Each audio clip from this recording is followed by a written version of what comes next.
C'est vraiment, je veux souligner deux qualités essentielles de quelqu'un qui prêche la paix, donc quelqu'un qui évangélise, c'est la patience et la persévérance. On va noter ces deux qualités qui sont essentielles déjà dans la vie chrétienne, mais aussi pour aller prêcher l'évangile, c'est la patience et la persévérance. Et on va lire 2 Corinthiens chapitre 6, des versets 1 à 10. La Bible dit « Nous donc, en tant qu'ouvriers avec lui, nous vous implorons aussi que vous ne receviez pas la grâce de Dieu en vain. Car il dit « Je t'ai entendu au moment acceptable, et au jour du salut je t'ai secouru. Voici c'est maintenant le moment acceptable, voici maintenant est le jour du salut. Ne voulant pas offenser en aucune façon, afin que le ministère ne soit pas blâmé. Mais en toute chose, nous recommandons nous-mêmes comme les ministres de Dieu, et notez ce qu'il est dit ici, avec beaucoup de patience. Dans les afflictions, dans les besoins, dans les détresses, sous les coups, en prison, dans les émeutes, dans les labeurs, dans les veilles, dans les jeûnes, par la pureté, par la connaissance, par la longanimité. La longanimité, on va voir un peu, c'est beaucoup relié à la patience. Par la gentillesse, par l'Esprit Saint, par un réel amour, par la parole de vérité, par le pouvoir de Dieu, par l'armure de droite à la main droite et à la gauche, par l'honneur et le déshonneur, par la mauvaise réputation et la bonne réputation, comme trompeurs et cependant véritables. Et ça on l'a dit, comme des inconnus et cependant bien connus, comme mourants et voici nous vivons, comme châtiés et pas tués, comme attristés, nous réjouissons toujours, comme pauvres cependant rendant riches beaucoup, comme n'ayant rien et cependant possédant toutes choses. Donc c'est vraiment un beau passage où Paul donne beaucoup de doctrine dans ce passage. Et donc, comment doit se comporter un ministre de Dieu avec beaucoup de patience? Donc on va vraiment parler de la patience aujourd'hui. Et Paul, il sait de quoi il parle. Quand Paul parle de patience, il sait de quoi il parle quand on voit qu'est-ce que Paul a traversé à travers les épîtres ou à travers les actes. Paul est passé par beaucoup de difficultés. D'ailleurs, il dit dans 2 Corinthiens chapitre 11, je vais lire le verset 23, « Sont-ils ministres de Christ? Je parle comme un insensé. Je le suis bien plus encore, dans les labeurs surabondamment, sous les coups outre mesure, plus fréquemment en prison, souvent en danger de mort. » Donc Paul sait de quoi il parle, il a été souvent en danger de mort, sous les coups, il a beaucoup souffert pour Christ, il a été en prison, il a été maltraité. Donc Paul sait de quoi il parle, et il nous dit quoi dans le passage? Avec beaucoup de patience. Donc un ministre de Dieu, quelqu'un qui va prêcher l'évangile, doit être quelqu'un de patient. C'est ce qu'on va voir aujourd'hui, c'est une qualité essentielle que la patience. Et je vais aussi parler de la persévérance, parce que la patience et la persévérance sont très reliées. Et le mot persévérance, on le trouve qu'une seule fois, j'ai noté dans la King James en anglais, c'est dans Éphésiens chapitre 6, verset 18. On ne retrouve pas ce mot persévérance sinon dans la Bible, on le retrouve que en Éphésiens 6, 18. Mais par contre, le concept de la persévérance, le concept de persévérer, on le retrouve tout au long de la Bible. C'est quelque chose de très important que la persévérance. Et donc la patience et la persévérance sont deux qualités essentielles pour un soul winner. Et quand j'utilise le mot soul winner, c'est quelqu'un qui va évangéliser, qui va gagner des âmes. C'est très relié. Donc pour la patience, j'ai noté 3 définitions. La patience, c'est l'aptitude à ne pas s'énerver des difficultés, à supporter les défaillances, les erreurs, etc. Donc c'est une aptitude à ne pas s'énerver, à être patient, à supporter les difficultés, endurer les défaillances, les erreurs, etc. C'est aussi la qualité de quelqu'un qui sait attendre avec calme. Donc quelqu'un de patient, c'est quelqu'un de calme, qui sait attendre les choses avec calme, qui est posé. Et la 3e définition, c'est la persévérance, constance à faire quelque chose, à poursuivre un dessein. Donc on voit dans la définition même de la patience, il y a la persévérance. Parce que la patience et la persévérance sont très reliées. Et donc la persévérance, je notais, c'est la qualité de quelqu'un qui persévère dans ce qu'il a entrepris. Donc la persévérance, c'est la constance. On doit faire les choses avec constance, avec persévérance quand on est chrétien. Et par exemple, quelqu'un de patient, il va persévérer dans ce qu'il fait. Si vous êtes quelqu'un de patient, vous allez persévérer dans ce que vous faites. Et si vous persévérez dans quelque chose, ça demande de la patience. Donc en fait, la patience et la persévérance sont très reliées. C'est un peu comme les deux faces d'une même pièce. C'est quelque chose de très important à avoir dans la vie chrétienne. Si vous êtes quelqu'un de patient, vous allez persévérer. Et si vous voulez persévérer, ça demande de la patience. Et bien sûr, il y a d'autres qualités essentielles. Il n'y a pas que la patience et la persévérance qu'on doit avoir comme qualité en tant que personnes qui vont évangéliser. Je vais en mentionner quelques autres après, mais ce sera très rapide parce qu'aujourd'hui, je vais vraiment me focaliser sur ces deux-là, la patience et la persévérance. Et d'ailleurs, j'ai nommé ce message « Prêcher la paix ». Et la paix, elle est très reliée aussi à la patience. Parce que les personnes qui sont patientes sont souvent des personnes paisibles. Les personnes qui sont impatientes sont souvent des gens qui, justement, s'énervent très vite, qui sont insatisfaites, qui vont s'irriter rapidement. Donc quelqu'un qui est patient est souvent quelqu'un de paisible. Alors que quelqu'un qui est impatient, souvent il va s'énerver sans arrêt, il ne sera pas quelqu'un de paisible. Donc la paix et la patience, c'est aussi très relié. Et on va aller dans Galates chapitre 6. On doit, en tant que chrétien, être des personnes patientes. Et on va vraiment voir qu'il y a beaucoup de versets qui parlent de la patience. Et aujourd'hui, bien sûr, je me focalise sur le fait d'évangéliser, donc la patience dans l'évangélisation notamment, et le fait de persévérer jusqu'à la fin, donc d'évangéliser jusqu'à notre mort. Dans Galates chapitre 6, versets 8 et 9, il est dit « Car celui qui sème à sa chair moissonnera de la chair la corruption. » Donc quand on sème des choses mauvaises, on récolte des mauvaises choses. Donc si vous allez pécher, vous allez récolter des mauvaises choses par exemple. Mais celui qui sème pour l'esprit moissonnera de l'esprit la vie sempiternelle. Donc quelqu'un qui sème pour l'esprit, qui fait des choses pour Dieu, il va récolter des choses qui ont une valeur éternelle, des choses qui sont utiles à Dieu. Il est dit « Et ne nous lassons pas en faisant bien, car au moment voulu, nous moissonnerons si nous ne défaillons pas. » Donc on ne doit pas se lasser, on ne doit pas défaillir, on doit tenir ferme, et donc être patient et persévérant. Parce que justement, les personnes qui sont impatientes, généralement, vont abandonner. Et les personnes qui sont impatientes, vont abandonner. Non, nous, on ne doit pas défaillir, on doit continuer, persévérer avec patience. Et c'est des vertus vraiment essentielles. Donc c'est vraiment important de travailler à ces choses-là, je vais en reparler après. Mais la vie chrétienne, c'est une course sur une vie. Quand vous commencez la vie chrétienne, le jour où vous êtes sauvé et vous commencez la vie chrétienne, c'est un marathon. C'est pas un sprint sur quelques jours, non. La vie chrétienne, c'est jour après jour, semaine après semaine, mois après mois, année après année, et même décennie après décennie. C'est quelque chose qui est sur le long terme. Et pour justement arriver à finir cette course, ça demande beaucoup de patience, et ça demande beaucoup de persévérance. Et dans ce passage de Galates chapitre 6, on a cette notion de semer et de moissonner. Et donc c'est quelque chose qui demande de la patience. Quand par exemple on va semer quelque chose dans son jardin ou quand on sème quelque chose, on ne va pas récolter tout de suite, ça prend du temps. Donc il faut être patient pour récolter. Donc c'est pour ça que c'est souvent une bonne comparaison, c'est le fait que quand vous semez, vous n'allez pas moissonner tout de suite. Et donc ça demande du temps. Et par exemple, quand on pense à un fermier, il doit beaucoup semer s'il veut beaucoup récolter. Vous devez semer beaucoup. Si vous voulez récolter plus, il faut semer plus. Donc si vous voulez récolter beaucoup en tant que chrétien, il faut semer plus, il faut aller plus évangéliser. Et c'est quelque chose, si vous voulez avoir des récompenses au ciel, ça demande du travail, du labeur. Et donc, qu'est-ce que fait un fermier aussi quand il sème? Il fait face à des difficultés, à des imprévus, que ce soit la météo, que ce soit par exemple les insectes, quelles que soient les difficultés, il a des difficultés. Et donc ça lui demande quoi? Ça lui demande de persévérer dans son travail, de ne pas abandonner, de ne pas arrêter dès qu'il y a une difficulté. Et ça, c'est ce qu'on doit faire aussi. Ne pas arrêter même si c'est difficile, ne pas arrêter même si on traverse des moments difficiles, mais il faut endurer. Et Hébreux chapitre 12, verset 1 nous dit « C'est pourquoi, voyant que nous aussi sommes environnés d'un si grand nuage de témoins, laissons de côté tout fardeau et le péché qui nous assiège si aisément, et courons avec patience la course qui est placée devant nous. » Donc la vie chrétienne est une course qu'on doit courir comment? Avec patience. Courir à la course avec patience, comme je l'ai dit, jour après jour, année après année, décennie après décennie.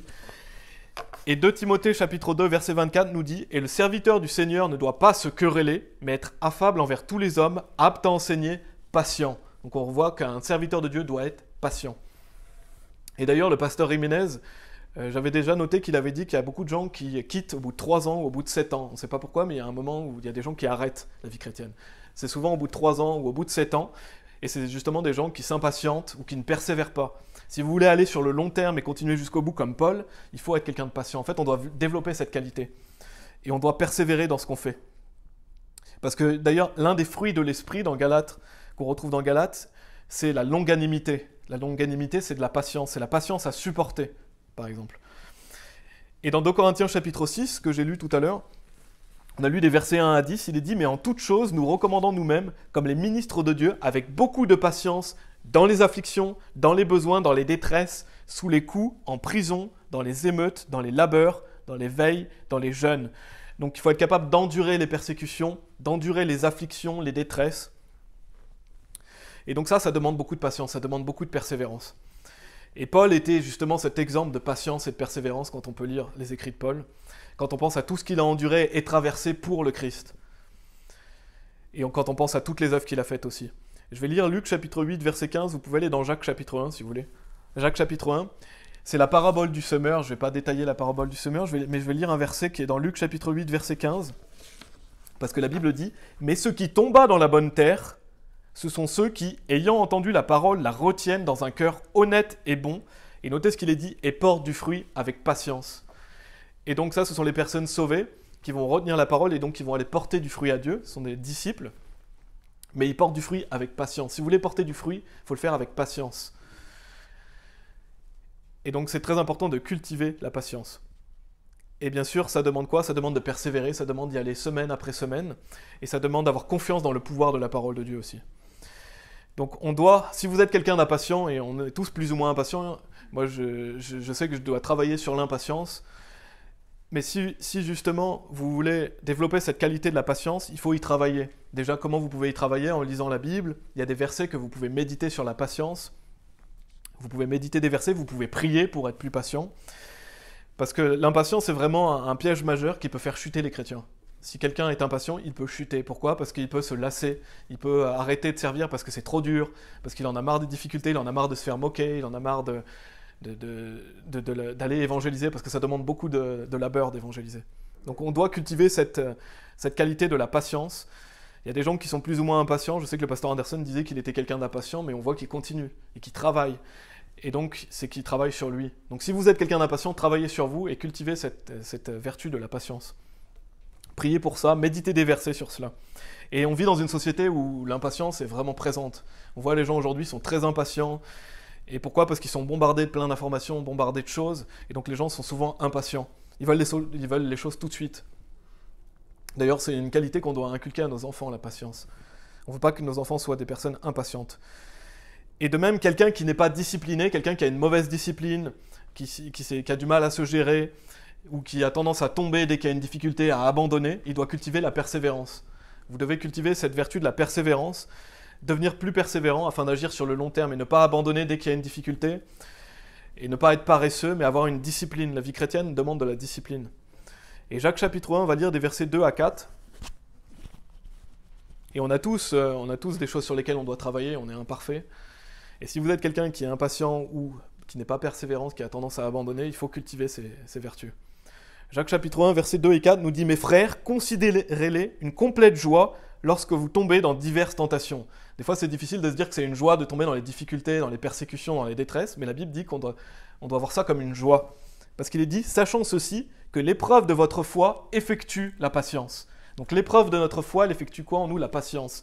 Donc Dieu peut faire arriver des choses dans notre vie pour nous rendre plus patients.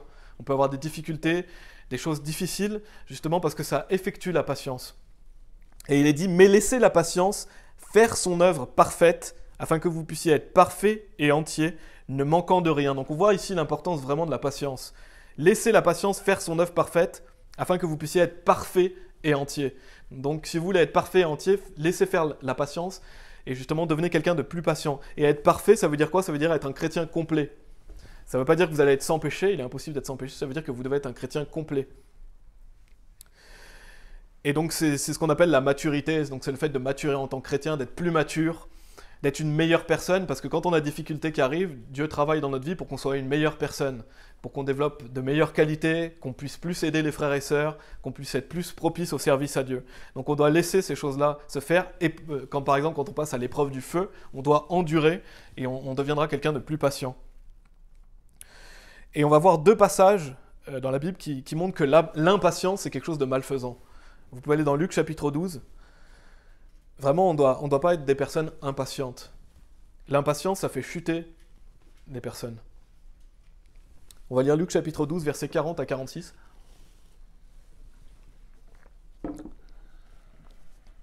Donc la Bible dit « Soyez donc prêts vous aussi, car le Fils de l'homme vient à l'heure à laquelle vous n'y pensez pas. » Alors Pierre lui dit « Seigneur, dis-tu cette parabole à nous ou aussi à tous ?» Et notez ce qui est dit ici, on va y revenir.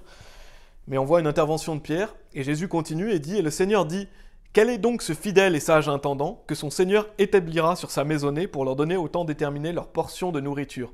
Béni est ce serviteur que son Seigneur, quand il viendra, trouvera faisant ainsi. En vérité, je vous dis qu'il le fera dirigeant sur tout ce qu'il a. Mais si ce serviteur dit en son cœur, mon Seigneur retarde sa venue, et qu'il se mette à battre les serviteurs et les servantes, et à manger, et à boire, et à s'enivrer, le Seigneur de ce serviteur viendra au jour où il ne l'attend pas, et à l'heure qu'il ignore, et le coupera en morceaux, et lui assignera sa part avec les incroyants. » Et donc, ici, Jésus-Christ, un peu avant, il parle à des chrétiens. Et Pierre va lui poser une question, il lui dit, est-ce que tu le dis à nous, est-ce que tu le dis aussi à tout le monde? Donc est-ce que tu le dis aux personnes sauvées ou aussi aux personnes non sauvées? Et donc là, Jésus-Christ va parler aux personnes sauvées et non sauvées. Parce que le serviteur immoral, dans cette histoire, c'est quelqu'un qui n'est pas sauvé. Celui qui a sa part avec les incroyants n'est pas sauvé. Alors que Jésus-Christ avant parlait à des personnes sauvées. Mais on voit dans cet exemple ce mauvais serviteur qui est impatient. Alors qu'on a le serviteur fidèle et sage, donc lui c'est une personne sauvée qui persévère. Celui qui veille, on le voit un peu donc, dans Luc chapitre 12, un peu avant, que c'est quelqu'un qui veille. Il est dit, et le Seigneur dit, quel est donc ce fidèle et sage intendant que son Seigneur établira sur sa maisonnée. Après il est dit, béni est ce serviteur que son Seigneur, quand il viendra, trouvera faisant ainsi. Donc ça c'est quelqu'un qui persévère, qui est patient, qui est fidèle et sage, qui continue de servir Dieu sur le long terme. Et l'autre personne, comme je l'ai dit, celui qui a sa part avec les incroyants, c'est quelqu'un qui n'est pas sauvé. Mais lui, regardez ce qu'il dit. Il est dit, mon Seigneur retarde sa venue. Et qui se met à battre les serviteurs et les servantes et à manger et à boire et à s'enivrer. Donc c'est quelqu'un d'impatient qui ne persévère pas et donc qui chute. Parce qu'il dit, mon Seigneur retarde sa venue, je ne vais pas l'attendre, je vais plutôt aller vivre une vie de péché. Donc bien sûr, cette personne n'est pas sauvée, mais on ne veut pas être ce genre de personne. Parce que quelqu'un de sauvé peut très bien s'impatienter. C'est ce qu'on va lire dans Luc chapitre 21. Vous pouvez aller dans Luc chapitre 21. Mais ça s'adresse à des personnes sauvées. C'est le verset 34. Luc chapitre 21, verset 34, il est dit « Et prenez garde à vous-même » donc là, Jésus s'adresse à des personnes sauvées, « de peur qu'à tout moment vos cœurs ne soient alourdis par l'excès et l'ivrognerie et les soucis de cette vie, et qu'ainsi ce jour-là ne vous arrive à l'improviste. » Donc là, c'est quelqu'un de sauvé qui justement se laisse avoir par l'excès, l'ivrognerie, les soucis de cette vie. Et donc cette personne est probablement impatiente ou ne persévère pas. Enfin, il y a des choses qui font qu'elle chute. Mais un chrétien peut chuter. Et si vous êtes quelqu'un d'impatient, si vous êtes quelqu'un qui est abandonné, vous pouvez chuter. Donc c'est dangereux, il faut cultiver la patience, il faut cultiver la persévérance. Et donc, bien sûr, une personne qui est sauvée reste toujours sauvée. Comme je l'ai dit dans Luc chapitre 12, celui qui a la part avec les incroyants, parce qu'il y a des gens qui utilisent ce passage pour dire que vous pouvez perdre le salut. Donc un chrétien peut perdre le salut et il a sa part avec les incroyants. Non, quelqu'un qui est sauvé, il est sauvé pour toujours. La Bible dit « Et je leur donne la vie éternelle » et ils ne périront jamais, et aucun homme ne les ravira de ma main. Donc on a la promesse de la vie éternelle quand on a cru en Christ, on ne peut pas être ravi de sa main. Ça veut dire qu'on a l'assurance et la garantie du salut. Donc une personne sauvée ira au paradis. Mais une personne sauvée peut mener une vie misérable. Elle peut être châtiée par Dieu. Et donc c'est ça qu'on ne veut pas être. On ne veut pas être un chrétien charnel. On veut être justement la personne qui produit du fruit avec patience. Et donc on veut courir cette course avec fidélité afin d'en recevoir une récompense. Et on voit par exemple l'exemple de Saül dans l'Ancien Testament qui va finir sa course de manière misérable. Et on ne veut pas être comme Saül. Et d'ailleurs, je vais pas aller dans ce passage, mais Saül, il va faire preuve d'impatience. Il va faire preuve d'un manque de foi, parce que Samuel va lui dire de l'attendre pour sacrifier. Et qu'est-ce que Saül va faire? Il va être aussi pressé par le peuple, enfin je ne sais plus exactement comment c'est dit, mais il va s'impatienter, et donc il ne va pas attendre Samuel. Donc il est impatient, il va pécher contre Dieu, et il va faire un péché grave. Et donc on voit déjà la spirale négative de Saül, mais Saül s'est impatienté. Donc on ne doit pas s'impatienter, on doit continuer à produire du fruit avec patience. Et on doit persévérer. Et dans ce message, je parle vraiment notamment de l'évangélisation. Parce qu'on pourrait faire un message complet sur la patience, même un message complet sur la persévérance. Là, je parle vraiment dans l'évangélisation, plus particulièrement. On va aller dans Romains chapitre 8. Donc on ne veut pas être un chrétien impatient qui finit sa vie de manière misérable, ou qui tombe dans le péché, et au final amener les châtiments de Dieu dans notre vie, et avoir des situations difficiles. On veut produire du fruit avec patience. Si vous voulez être récompensé, vous devez y aller semaine après semaine, année après année. C'est sur une vie qu'on mesure une vie chrétienne. On ne peut pas être impressionné par quelqu'un qui sert Dieu pendant 3 ans. Par contre, quelqu'un qui sert Dieu pendant 30 ans, 40 ans, 50 ans, c'est ce qu'on veut être justement. C'est sur le long terme que se mesure la vie chrétienne, pas sur le court terme.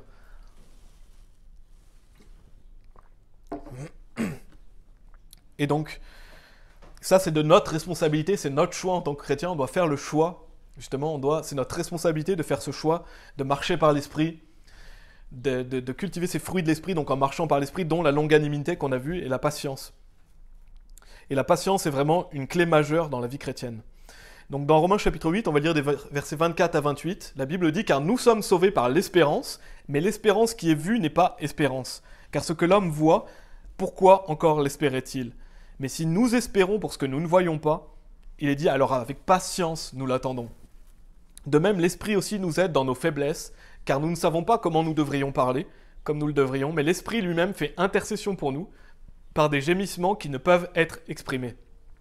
Et celui qui sonde les cœurs connaît quelle est l'intention de l'Esprit, parce qu'il fait intercession pour les saints, selon la volonté de Dieu. Et nous savons que toutes choses agissent ensemble pour le bien de ceux qui aiment Dieu, de ceux qui sont les appelés selon son dessein. Donc on voit dans ce passage, alors avec patience, nous l'attendons. On doit attendre les choses avec patience. Et l'Esprit nous aide, comme il est dit dans ce passage. Et c'est toujours important de méditer ce verset, de savoir que toutes choses agissent ensemble pour notre bien. Donc tant que vous aimez Dieu, toutes choses agissent ensemble pour votre bien. Donc continuez avec patience à faire les choses. Vous savez que Dieu va vous bénir, vous savez que toute chose va agir pour votre bien. Des fois, on est tellement pris dans les difficultés, dans les détresses, qu'on oublie ça. Mais Dieu voit sur le long terme. On peut voir avec la vie de Joseph, par exemple. Il a une vie difficile, ça agit pour son bien à la fin. Donc Dieu a un plan pour votre vie. Tant que vous marchez avec Dieu, tant que vous aimez Dieu, Dieu est là, il est présent. Donc n'oubliez pas que toute chose agit pour votre bien. Donc qu'est-ce que vous devez faire? Vous devez patienter, vous devez endurer les difficultés, passer à travers cela. Et Dieu est avec vous.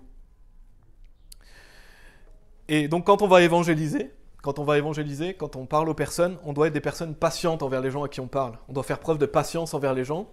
Il ne faut pas oublier qu'on a été aussi perdus. Donc on doit avoir de la compassion pour les personnes perdues, on doit être patient envers eux, et on doit être persévérant, parce qu'il y aura des refus, des gens qui vont se moquer de vous, des gens qui vont justement vous faire croire que même vous êtes une mauvaise personne, que vous faites du mal aux gens, ils vont dire tout un tas de choses qui sont fausses sur vous. Et ça demande de la persévérance, de continuer à y aller, même si vous vous faites rejeter, même si des personnes se moquent de vous. Et c'est normal, parce que toutes les personnes qui vont vivre pieusement en Christ Jésus vont subir des persécutions. Donc c'est une certitude qu'on aura des difficultés, et donc la patience, avec patience, on va porter du fruit, on va moissonner. Parce que la Bible nous le promet. Et dans Psaume 126, versets 5 et 6, il est dit « Ceux qui sèment dans les larmes, moissonneront dans la joie. Celui qui va et pleure, portant la précieuse semence, reviendra sans aucun doute se réjouissant. » Donc vous reviendrez sans aucun doute vous réjouissant, en portant ces gerbes avec lui. Donc si vous allez évangéliser, si vous semez, vous allez moissonner. C'est une certitude, et vous reviendrez sans aucun doute vous réjouissant. Et ça demande de la persévérance, ça demande d'y aller, de continuer d'y aller, même si par exemple pendant des semaines ou des mois vous n'avez pas de converti, vous continuez à y aller. Vous avez confiance en Dieu. Sa parole le dit. Et dans 2 Corinthiens chapitre 6, donc là on a vu la patience, la persévérance, ça pourrait faire vraiment un message complet sur chaque qualité.